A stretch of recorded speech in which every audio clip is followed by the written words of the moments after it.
Hey y'all, welcome back to the Late Night Vision Show. This is episode number 320. My name is Jason Robertson, owner of Outdoor Legacy and one of your co-hosts right here on the podcast.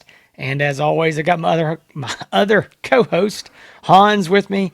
Hans, what's going on tonight? Tell us what we're going to be talking about this week. We have a show that is a lot of people will say, man, this is for beginners, or this isn't, I'm way more of an expert than what this show has to offer. But I'm going to tell you, there's a lot of things within the thermal conversation that needs a lot of clarification. So we've had a lot of time, Jason, you and I, to do a lot of shows here lately that are where we're talking about the biggest myths of things, or we're giving our top five or three, most valuable nuggets of information. I don't know what you want to call it, but this week we're going to be talking about zeroing your thermal scopes and the biggest myths out there, because there are a lot of people out there that are new to thermal, new to night vision, and new to hunting at night. They have a lot of questions about just zeroing their thermal scopes, but they've heard a lot of bad information about the process or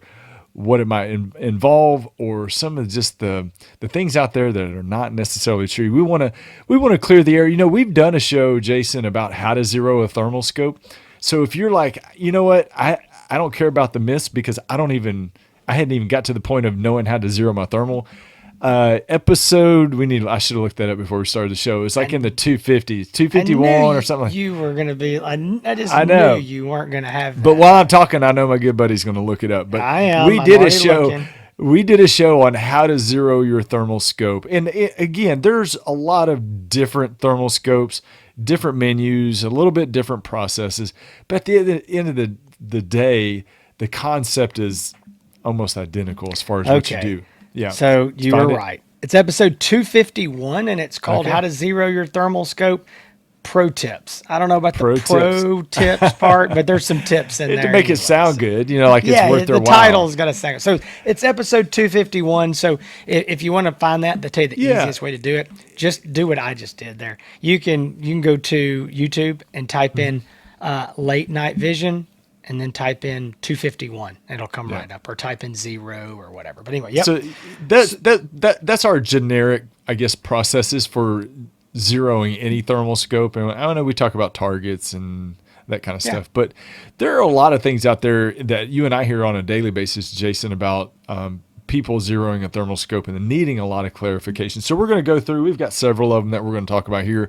And hopefully, if you are out there and you are wondering about one of these things that we're going to be talking about, hopefully it clears the air for you and helps you out, because some of these guys too, they feel like they're a little bit too embarrassed to ask when you get them on the phone. So maybe this will help you from that fear too. So Jason, the biggest myths about zeroing your thermal scope, I'm going to let you go into it, and then I'll follow real quick, right before we jump into that, guys, I want to tell you this. I think this is going to help a lot of guys that are, maybe you don't even own your thermal scope yet. And this is going to count for night vision scopes, most of this as well, most of it. And you're going to be looking at this and like, hey, I want to get one, but it may be too overwhelming for me. I may not know how to zero it. I may not can do it. We're going to kind of go over some of those myths, hopefully help you out before you jump into that process. But if you don't own your scope, or maybe you own one, you're looking to purchase another one, we would love to have your business. Mm-hmm. Hans and I, what we do for a living is we sell thermal and night vision scopes. As I mentioned when we first started, I own Outdoor Legacy. And what Hans and I do is we talk to customers all day long, and we help them pick out the exact right scope for their situation. And that's one thing that's very important. Is I always say thermal scopes are tools, and you need the right tool for the job. What you don't want to do is just pick a scope because it's in your budget, or because it looks cool, or because some guy on Facebook said to go buy it, or your buddy said it's a great scope. It could be, all those things could be true, but you need to just make sure that when you're purchasing one, that yes, it is within your budget, but it does what you need it to do, because our scopes can be very, very, very different and cost the exact same amount. And sometimes the scope that you need, that does what you need, may actually even be cheaper than what you're looking. Mm-hmm. But you just got to make sure you're getting the right one. And the best way to do that is to give us a call, 877-350-1810. 888-350-1818. Hans and I will be happy to talk to you, help you figure out which is the right optic for you, and then guide you through that purchasing process. We've got 3 ladies in the office that are fantastic, that can help you over the phone if you want to purchase that way. Obviously, you can purchase on the website as well. And then we've got a full warehouse that is getting these scopes shipped out as soon as you order. That's one thing that I know a lot of times people are concerned about. If you buy from a big store you're familiar with, a big retail store, you go, hey, I know if I buy this, they're going to ship this, today if it's before 3, or they're going to, whatever. You got an idea. It's one thing that we do as well. Our warehouse operates if you order before noon Texas time, it ships the same business day. So if you were to order that thing on, Friday morning at 10 a.m., it's going to ship that same day. Now, obviously, you order over the weekend, it'll ship Monday morning. But that's something that we pride ourselves on, is getting your optic out to you ASAP. So we don't want you to buy from us and think like, oh, they may sit on the order for a week. No, if you buy it from us and it's in stock in the warehouse, which we'll tell you before you buy, then we'll get it shipped right out. But we'd love to have your business. OutdoorLegacyGear.com. That's Outdoor Legacy, GEAR, gear.com, or 877-350-1818. Now, with the commercial break out of the way, let's get into this. So here's one of the myths that I hear all the time. I actually heard it last week from a customer who had just bought his thermal scope from us. He called back, had a couple questions, was kind of going over some stuff in the manual and had some questions. And I always like that. I like when guys read the manual before they go out and try to zero, especially when they've never owned a thermal scope. So they're not familiar with it at all. And I know once you've used one, you kind of get the idea. A lot of guys like me probably are going to skip the manual part. But if you're new to it, it's really good to kind of familiarize yourself with it. Well, that's what he was doing. And he said, man, I'm ready. I want to go get this thing zeroed. He said, but I just got to wait until dark. And he goes, man, it's going to be hard out there with a flashlight. And, I don't have a good spot at night. There's no other lights. And I was like, whoa. Why are you going at night? He's like, well, I can't zero this thing during the day. And I was like, man, I've been doing this over 10 years and I've never zeroed one at night. So you are good to go. So even though most people, not everyone, but most people know you can use thermals during the day, you're not going to hurt it. There's no problem with that. We've actually, had shows where we talked about using them while you're deer hunting, looking for a dead deer, or using them squirrel or coon hunting, spotting animals, again, during the daylight with them. Maybe you're a farmer or a rancher looking for a cow that you can't find, or a calf. I mean, these can be used during the day. So at the same time, you can zero it during the day. There is no reason whatsoever for you to have to go out and zero one at night, other than you just couldn't get out there before dark. And you can do it at dark, but it's going to be harder because you're just sitting on a bench in the dark trying to find all your stuff and push buttons. And, you could do it, but it would be harder. So zero this thing during the broad daylight. The only thing that, could be an issue is no different than Hans was telling me this morning. He needed to go zero a couple scopes. And the way he's got his bench set up on his range is in the morning, the sun's, beaming down kind of in his eyes. And what? Yeah, you stole my pro tip. I was going to give everybody. That's the pro tip. I was going to offer a pro tip. Yeah, it definitely. I'm glad you brought it up. It definitely works. I like to zero the scope when the sun is at least directly overhead, or even better, if it's slightly behind me over my shoulder. But that's true even with a daytime scope. Yeah. I mean, you don't want it shining straight in your eyes. Yeah. So if you're where I sight in the morning, my range is where I'm facing basically the sun, the direction, and the target doesn't look that great when you're facing the sun anyway. But yeah, it helps if the sun is behind you. Facing the target over your shoulders is best. But yeah, pro tip. There you go. There you go. All right, Hans, this next one that I know you're going to talk about, this is something I wouldn't say that we hear all the time, but we hear it enough that it needs to be brought up, because there is some real confusion on this. There really is. And this is one of the biggest myths that we hear about. One of the biggest confusing aspects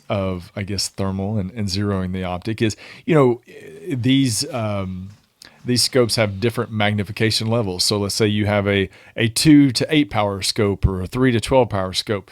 And at each level, if you go 3, 6, usually they double most of the time. There are some incremental zooming options on some of the scopes, but a lot of times you have a thermal scope and your magnification level will double. So 3 to 6 to 12, maybe it goes to 24.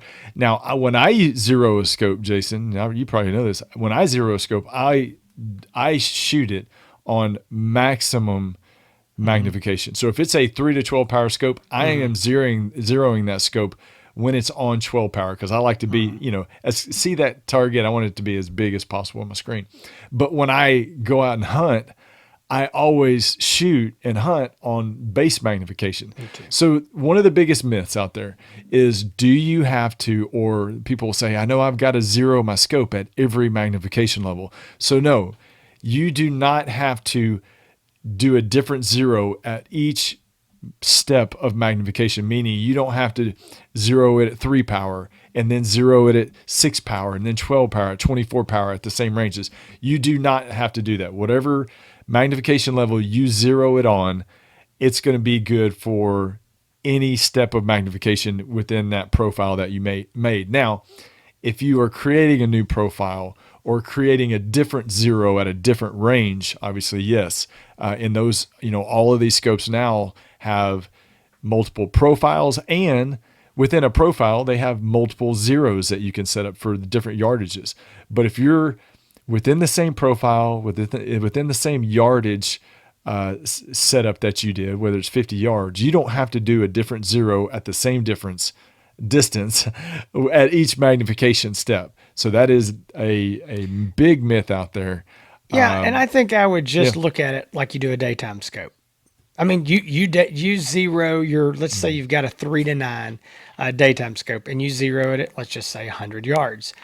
You've got holdover. So if you twist that thing around and you zoom it up to 9 power, and you're looking out there at 200 yards, well, you may need to adjust your, where your aiming point is, but you don't have to re-zero. It's the exact same thing. So you just pick wherever you're going to zero it, and then from there on, whether you're at your base mag, your highest magnification, or anywhere in between, shoot it just like a daytime scope. Zoom it up, and then the exact same spot that you aim to zero it, unless again you're shooting further distance and you need to hold over.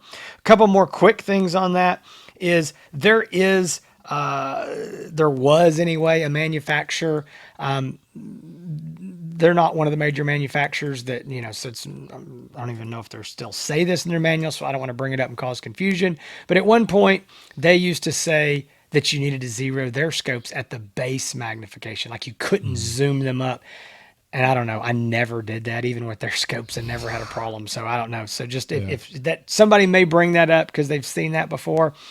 I don't know. No other manufacturer has ever said that. And I've never had a problem. Also, another thing that gets asked a lot of times is most optics now, most thermal scopes have picture in picture, which when you turn that on, there's a little bitty small picture that's got a reticle in it in the top of your screen, and it's kind of zoomed in and cropped around that reticle. So it's a way for you to zoom in and get a better look at your target. Say an animal, you're going to shoot an animal, but you don't want to zoom the whole screen up and lose your field of view. A lot of guys ask, do I need to zero that? No, that is zeroed when you zero your main reticle. All that's doing is just putting that little reticle up there zoomed up. So you don't have to do anything different if you have picture in picture. So you're good to go there. Yeah, Moving on. I mean, we can get into some really depth of some of the zeroing process, but I'll throw this out there too. If you set your XY numbers at a certain zero, let's say it's your X is 8 and your Y is 10, at 3 power, well, when you move it up on some scopes, when you move it up to 6 power, those numbers will change. That's on perfectly some normal. On some scopes. That's perfectly normal. That does not mean your zero is changing.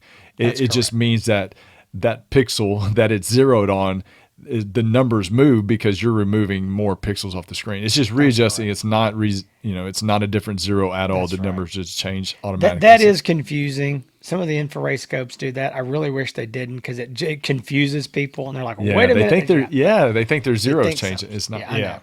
So no, you're good there. All right, another one. This one's easy, but there's a lot of people that get concerned, and they understand. They've heard this, like, hey, if you just take a thermal and you look out there, and let's just say a normal paper target, the grid target that we've all shot at, that's say 18 inches by 18 inches.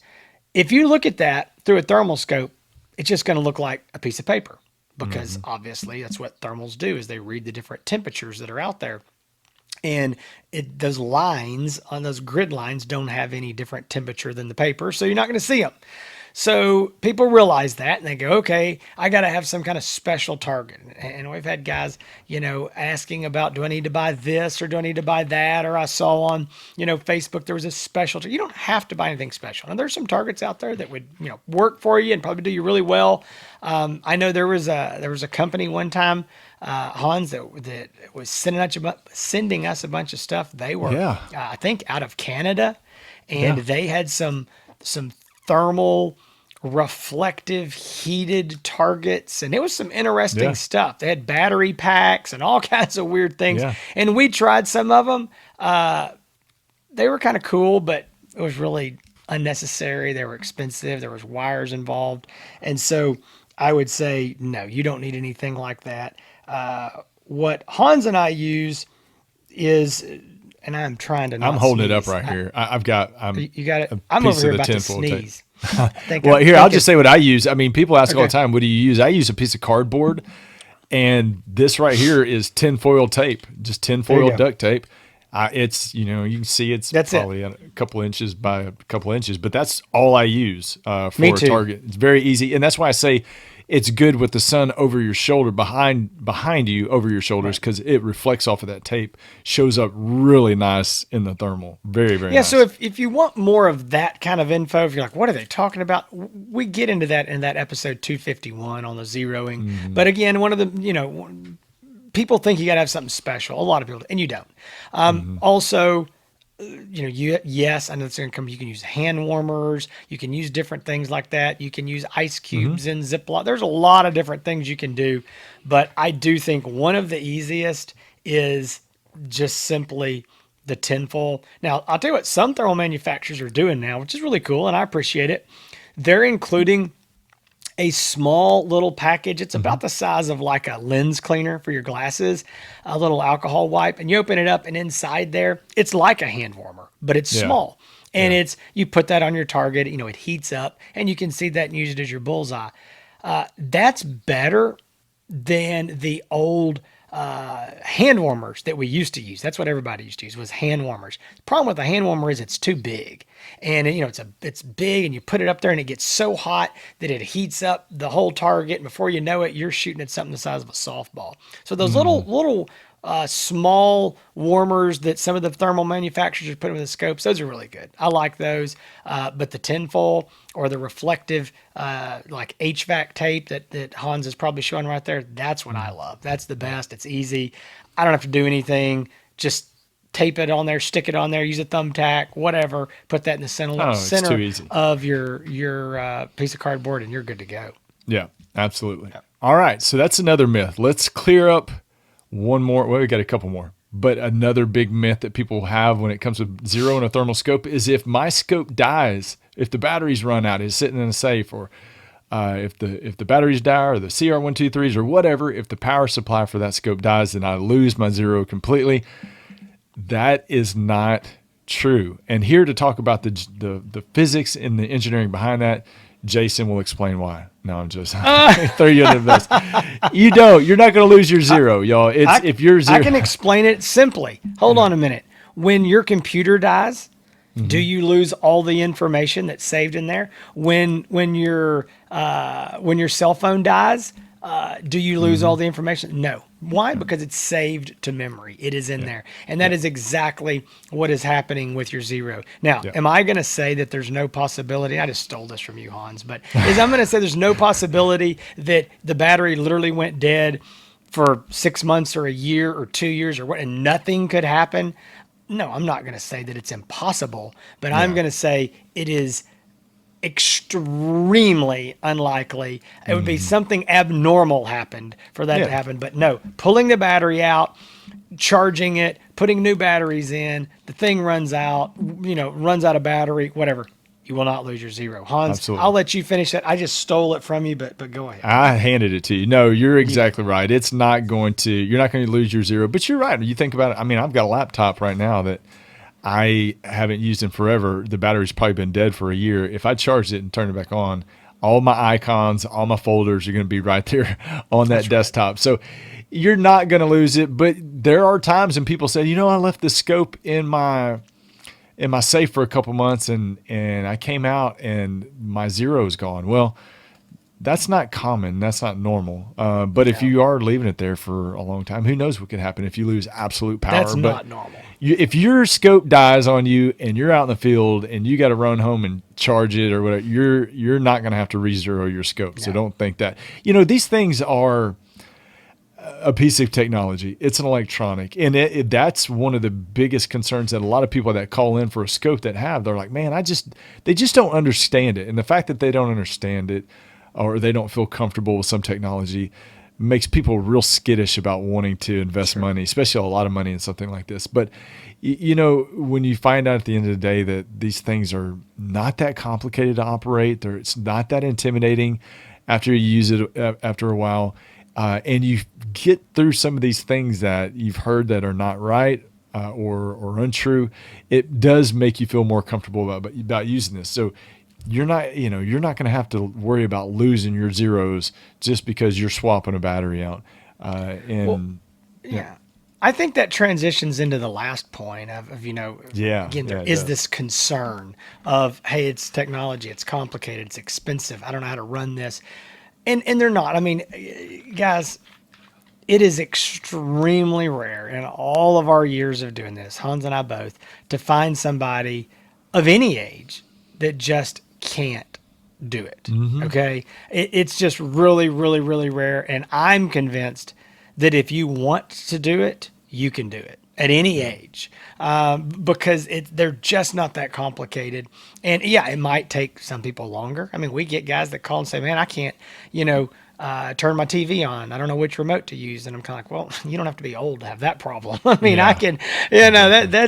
that's becoming a reality, but no, they're really not. So one thing that people see as these difficult optics, or they seem difficult, and they go, man, it's going to be really hard to zero this. Hmm. And I think it is hard in the fact that it's something new. It's something different that you're not used to. And the first time you do it, and there's also this. It's a new scope. It's a new, I'm gonna say toy. Maybe it's not, maybe it's a tool, but it's new to you, and you're still trying to figure everything out. And some guys go straight from the box to the Yeah, range, and that's a yeah. mistake. We tell everybody, listen, take the scope when you get it. Go sit in your chair at home, kick your feet up, take the manual, take the scope, turn it on, go through the manual, follow the steps. It may seem confusing. It may take an hour. I don't know. You may 15 minutes and get bored and frustrated. That's fine. Put it down, do something else, come back, but play with it. Push all the buttons, go through the menus, just doing it on your own. See what those buttons do. And once you get comfortable with that, I mean, you should be able, before you go to the bench and shoot, you should be able to say, all right, here's how I turn it on. Here's how I go to my reticle. Here's the reticle that I want to use. Here's the zeroing menu. You ought to be able to fairly Hmm. easily get there. And the reason is that you're fixing to do something that you're unfamiliar with if you're new to thermals, which is zeroing a thermal scope. You don't want that, trying to learn this new theory combined with what button does what. Where's the Yeah. zeroing menu? What's that icon look like? You got way too much. It's a recipe for disaster. So once you're familiar enough to get into the menu, to get to the zeroing portion, you get there. Once you get on the bench, you'll be way more comfortable. So here's the thing, guys. Once you understand the theory of what you're doing, zeroing a thermal scope is actually easier than zeroing a daytime scope. Hmm. That's an opinion, but Yeah. I think most people that do this very much would agree. I mean, Hans and I are zeroing daytime scopes and thermal scopes and night vision scopes all the time, and I can tell you, after a lifetime of zeroing daytime scopes and only zeroing thermals for 10, 11 years, and night vision scopes are easier because you can watch your crosshairs move. And this is the simple theory. All right, forget the freeze frame, forget the X and the Y axis and all that. You'll figure all that out. The theory to remember is simply this. You are moving your crosshairs to your point of bullet impact. That's it. Shoot low, move low. Shoot left, move left. If you aim here and you shoot here, you move your reticle to there and you can watch that digital reticle move on the screen. Yep. And so that's the base theory. And once you get that, every scope may be a little bit different. Maybe you twist this knob or maybe you push this button or whatever. But it's once you get that theory, now it's just figuring out how to manipulate the scope to do it. Again, which knob, which button, which menu, and that part comes very naturally. You figure it out. So in my opinion, and I think a lot of people's opinion that do this, yes, the first time it's confusing and it can be difficult because it's something new and you got to learn it. And a lot of times you are by yourself, or maybe you got a buddy over here and maybe he's making it worse. Maybe he's doesn't own your exact scope and he doesn't know how to do it. And he's maybe that's maybe worse than being there by yourself. But once you do it and you figure it out and you get that confidence, like, okay, I got it and I'm zeroed. Next time you do it, it's going to be a little bit easier. And the next time, then before you know it, like zeroing a thermal scope, it's an inconvenience because, yes, I've got to go get all my stuff and I got to go out to my bench and I got to do it. But I know that unless something goes wrong, I can get that thing done pretty quick and I can be done and go back in the house or go back to work or do whatever I need to do. So with all that said, I do think it's a myth that thermal scopes are extremely difficult to zero. I think it's just that it's something new, but once you do it, I actually think it's easier than a daytime scope. I agree 100%. It is to me much easier. Now they have, some of these scopes have what is referred to in some as one-shot zero, but basically where you're taking a picture of the target and you're moving your reticle to your point of view or your first point of impact. And that really helps make large adjustments. And then you can also manually change your XY coordinates to do minor and small adjustments. But they've made these things pretty, they've made them as easy as they possibly can. And yes, the digital aspect of it to me makes it so much easier. And the fact that you can zero multiple different rifle profiles and different zeros on the same scope. They really have they've done what they can. And there's a lot of guys like you mentioned, Jason, that call and say, man, I don't know how to download apps on my phone. I've got to call my neighbor's kids over to download apps. And then they buy one of these scopes and you don't hear back from them because they get it figured out. So that's right. But at the end of the day, when you purchase your optic, when you purchase from a good dealer like Outdoor Legacy, the support is there. So, we would love to talk more to you about this. If you're interested in a thermal scope and you've heard some of these myths and you just want to find out for yourself, you've been wanting to pull the trigger, but you've been hesitant because you're concerned or scared about the technology and you feel like you can't figure it out, or you've heard these things that you don't know if they're true or not, give us a call. You can talk to me or Jason, 877-350-1818. This has been the myths of zeroing a thermal scope. How many do we have, Jason? About 5 of them or so? There's probably another 20 that are that are not as well known that are we could throw in there too if we wanted to make a longer show. But these are the biggest 5. The biggest 5 myths about zeroing a thermal scope, and that could probably be for a lot of different things as well. That some of this could bleed into night vision scopes as well too. So anyway, if you're looking to buy a brand new optic, 877-350-1818, outdoorlegacygear.com. Jason, are we gonna wrap this show pretty early? Or are we gonna? Yeah, well, I think we are. Well, okay. And guys, we knew that this list was shorter, and we knew it wasn't going to be a big long show. And we didn't want it to be. I wanted this to be something that you could listen to and consume and go, hey.